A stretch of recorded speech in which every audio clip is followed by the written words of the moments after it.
short on the three. Tucker grabs it. Back to Antetokounmpo. Antetokounmpo takes it away and throws it down. He will not be stopped. Antetokounmpo throws it up. Shot won't go. Gets the rebound. Back up. Banks it in. And a foul. Giannis Antetokounmpo punishing the Suns. The finals faces of Giannis Antetokounmpo. We have back-to-back 40 burgers for the Freak. Can he keep this up? Will he have to? Did the Bucks get some home cooking from the refs? Monty Williams sure thinks so. We will discuss. And after Cam Johnson's slamma-jamma, we're counting down the best playoff posters ever. This is going to be good. So put your hands together, friends, because, oh, baby, the jump is in Milwaukee, and we're starting right now. Welcome to The Jump, presented by Credit Karma. We are live from Gather at Deer District here in Milwaukee. The Bucks picking up their first win of the series last night, and they're looking to even it up at 2 games apiece Wednesday on ABC. Welcome to The Jump. I am Rachel Nichols. This is beautiful, right, Richard? We're right here. The arena's behind me. Champ Richard Jefferson is next to me.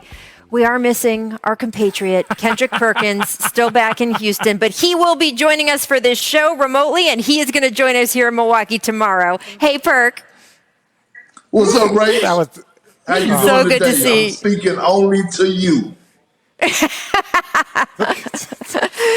Richard is just excited that he gets to sit in this seat so that the arena could be behind. Yeah, arena's behind. But Perk, nice of you to join us. Thank you for joining us. We've got more guests waiting to join us later in the show. We got a lot of fun people coming through. But first, let's talk about last night.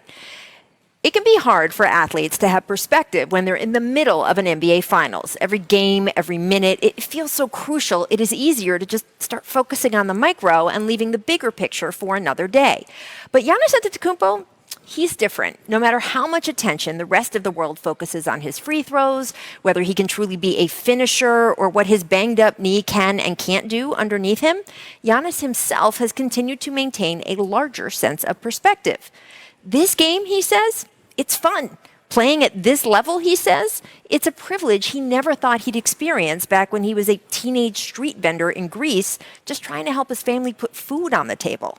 So while going down 0-2 in your first NBA Finals as more than 16,000 fans repeatedly taunt you from the foul line would certainly mess with a lot of other players' heads, Giannis told us back in Phoenix he wasn't going to twist himself into knots over it. And sure enough, as the series shifted to Milwaukee last night, he made sure the world saw just how unruffled he really is. 38 minutes of play, the man notched 41 points, 13 rebounds, 6 assists, anchoring a Bucks team that stood its ground even after the Suns seemed to start taking control of the game early in the second quarter. Phoenix up by 6 at that point, but Giannis absolutely determined to push back. This sequence, Bucks have the ball, Giannis ducks.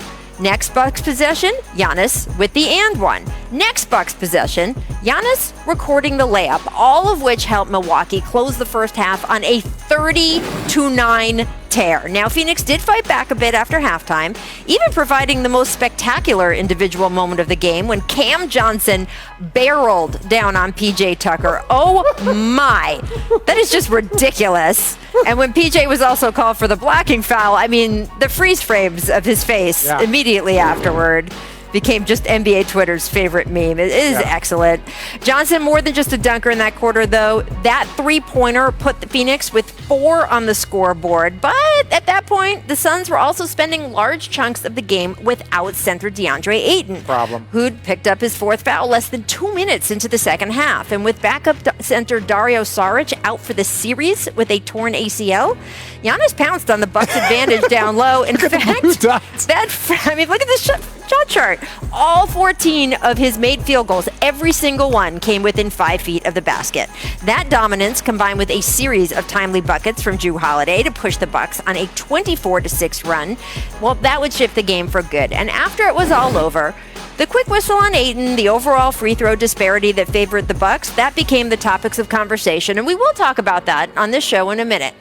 But it's just important to note that when Giannis was presented with those opportunities, he is the one who stepped up and cashed in, including at the foul line, where he was 13 for 17. And afterward, yes, he had perspective on just how fortunate and happy he was to be in that moment. In fact, he used the word enjoy 9 separate times during his post-game press conference. 9 times. A press conference he gave while his 1.5-year-old son Liam was running playfully around the room. It was adorable. And in a lot of ways, Liam being there was a physical manifestation of the way Giannis sees things. That even after he played the biggest game of his life, there is still a much bigger picture than what happens just out on the court in a given night. Here is how he described it. I feel like I've come a long way just to be able to, sit here, being interviewed by you guys, playing in these games, being with my teammates. It's been a long journey, and I'm trying to enjoy every single moment of it. And being down or up or whatever the case might be in the series, being out there in 20,000 fans, 20,000 fans outside the arena, chanting your name, chanting for the team, just happy to, have NBA basketball at this time of the year with the 2 last teams standing. So that's amazing, to me. And so I don't worry about the outcome as much as I just want to enjoy the game. I want my teammates to enjoy the game, and I know that by enjoying the game, I can have the opportunity to win any game we play. That is really impressive perspective. And maybe Giannis not gripping about the outcome of these games in his every waking moment is the reason the Bucks had, such a good outcome last night, as he discusses. Either way, the big picture is now clear to all. The Bucks are decidedly back in this series, and it's Giannis who will have a whole lot to say about where things go from here. All right, so with that performance last night, Richard, Giannis joined LeBron, Shaq, Jordan, Rick Barry, and the logo, Jerry West, on the list of players to post consecutive 40-point games in a single finals series. Perk, this is such a high level of productivity from Giannis. Do you think that he can sustain this going forward? Yeah, he can, Rachel. Look, he's the most athletic guy on the floor in this series, right?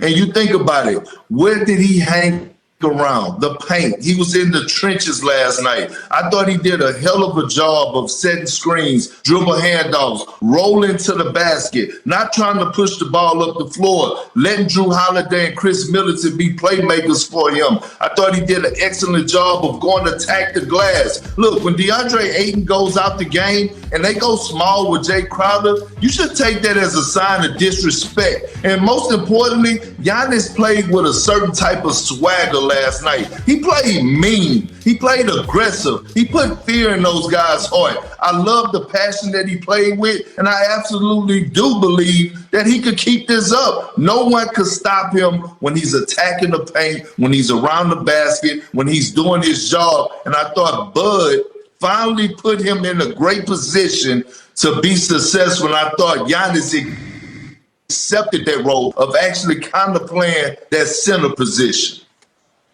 No, I think 1,000% he can sustain this. This was never a question. Can Giannis sustain this type of play? Look at the names on that list. People wonder why at times we're so critical and we're splitting hairs. We're splitting hairs with Michael Jordan and LeBron James and Shaquille O'Neal. It's because he's that good. He's that talented. Jerry West, Rick Barry, Giannis gets criticism because they expect the same thing from him as LeBron James and Shaquille O'Neal. The question is, and it's always been, the lingering question has been, are his teammates the type of players that you can put next to him?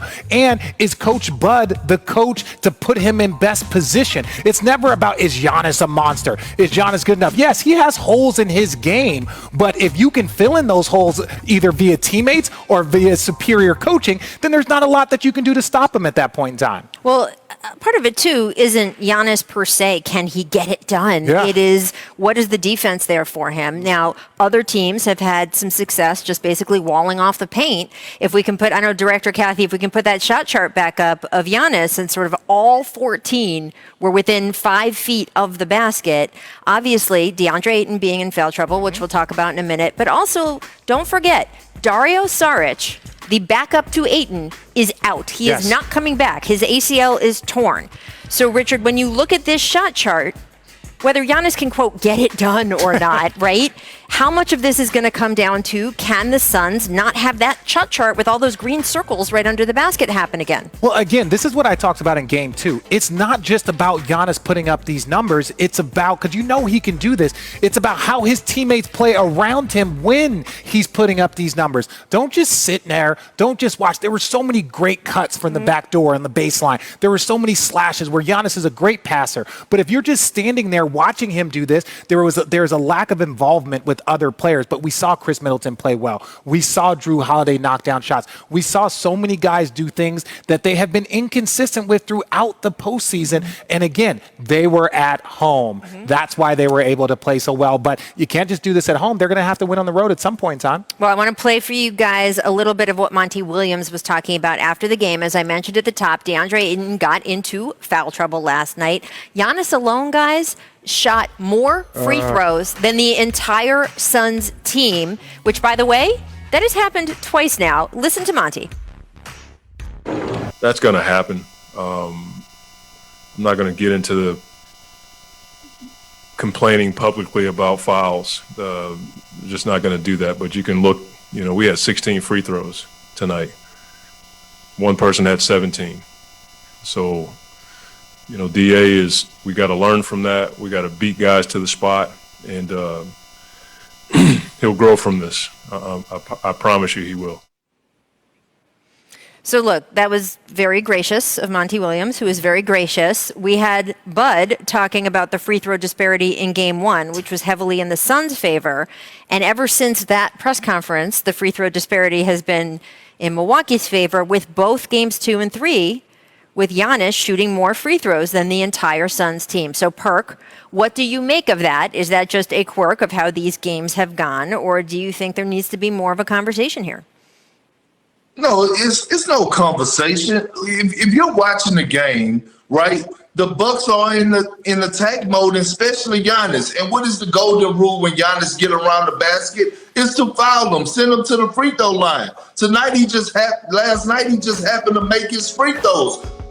So, I'm so tired of the Scott Foster, the CP3 narrative and all this stuff that's going on. No, that had nothing to do with why the Suns lost last night. The Suns were not aggressive. They did not take it to the basket. They were settling for jump shots. Giannis established his identity in the paint, along with Brook Lopez, along with Bobby Portis, along with PJ Tucker. They were playing like men amongst boys. So you can't discredit the Bucks for how they approached the game last night and in game 2. And Monty is saying, the league is saying, wrap Giannis up. We know he doesn't shoot free throws well. But last night, he stepped up to the plate and he made them when they mattered the most. And now all of a sudden, we're having this conversation. Yeah, and it's true. Oh, well, in game 1, he didn't. You know what he was doing in game 1? He was coming back from a hyperextended knee. He wasn't the best version of himself. He was testing out his knee. He was going back and forth. Do you know what's also funny? No one else on his team shot more than 3 free throws. So this wasn't like a team dominating and everybody get their whistle. There was one whistle. Rachel, you've been covering this league for 30 years. No one ever complained when Shaq shot 20 free throws because that was the game plan. The game plan was to wrap him up. The game plan was to do this. So Monty Williams handled it. He wasn't being critical. I don't like the Scott Foster nonsense, but I will say this. Giannis, wrap him up. If he makes 13 for 17, you're probably going to really struggle in that game because you know he's going to do everything else well. But look, 13 for 17 is not his common profile, right? So I'm not doubting that he could do it again. Of course he could do it again. But I don't know if the Bucks can count on him doing it again. So it might be something that the Suns still want to push. The one thing I will say this is that if you look at these free throw numbers, understand that this wasn't the Bucks getting the whistle. This was Giannis getting the whistle. Right. And he's the 2-time MVP. And he should get the whistle because he lives in the paint. Clearly. That's it. That's it. So it's like, I don't want to hear anything about free throws. The one game that he didn't was the game that he was coming back after missing 2 games. Right. All right. Well, guys, I want to talk a little. Oh, go ahead. We're Perk. going to break, Rachel. No, Rachel, go to break. We got to get the break. Rachel, before we go to break, I was just going to ask you to ask Richard and ask the producers, can he button up his shirt a little bit? That's it. If you were here, listen, don't worry about me and We'll my discuss sexiness this over here. in the commercial, but we're also going to